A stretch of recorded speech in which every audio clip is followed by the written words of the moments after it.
खासदार संजय राऊतांनी फडणवीसांवर निशाणा साधलाय। ज्यांची नावं मिस्टर मुख्यमंत्री घेत आहेत त्या फडणवीस, दरेकर, लाड यांच्यावरील गुन्ह्यांचा तपास का थांबवला असा सवाल विचारत फडणवीस मुख्यमंत्री असताना त्यांनी विरोधकांचे फोन बेकायदेशीरपणे टॅप केले।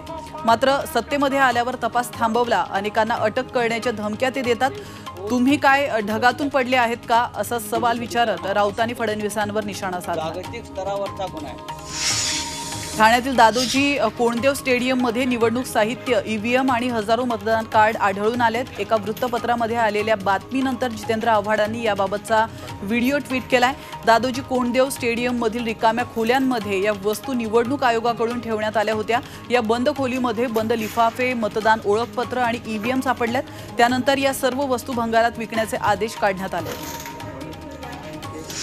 या वयातही पवार साहेबांना सभा घ्याव्या लागतायत याचं वाईट वाटतं असं प्रत्युत्तर भाजप महिला प्रदेश। अमृत नोनी गॅस्ट्रिन, अपचन, ऍसिडिटी, गॅस्ट्रबल ह्यापैकी तुम्हाला कुठलाही गॅस्ट्रिक प्रॉब्लेम झाला, उपाय एकच, अमृत नोनी गॅस्ट्रिन। अध्यक्ष चित्रा वाघ यांनी पवारांना दिलाय। तर पराभवाच्या भीतीने पंतप्रधान नरेंद्र मोदी महाराष्ट्रात अधिक सभा घेतायत अशी टीका शरद पवारांनी केली होती आणि यावर धाराशिवमध्ये चित्रा वाघ यांनी हे उत्तर दिलंय। नाशिकमध्ये महायुतीच्या डोकेदुखीत मोठी वाढ झाली आहे। स्वामी शांतिगिरी महाराजांपाठोपाठ आता त्र्यंबकेश्वरच्या स्वामी सिद्धेश्वरानंद महाराजांनी देखील उमेदवारी अर्ज घेतलाय। नाशिकमधून ते अपक्ष म्हणून निवडणूक लढवणार आहेत, तर 30 एप्रिलला ते साधू महंतांसोबत उमेदवारी अर्ज भरणार आहेत। दोन्ही महाराज नाशिक लोकसभेसाठी इच्छुक आहेत।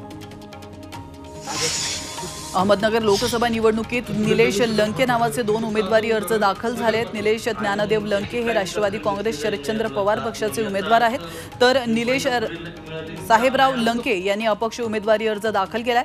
तर निलेश लंके नावात साधर्म्य असल्यानं मतदारांमध्ये गोंधळ उडण्याची शक्यता आहे। मात्र महायुतीचे उमेदवार सुजय विखेंनीच डमी उमेदवार दिल्याचा महाविकास आघाडीकडून आरोप करण्यात आला आहे।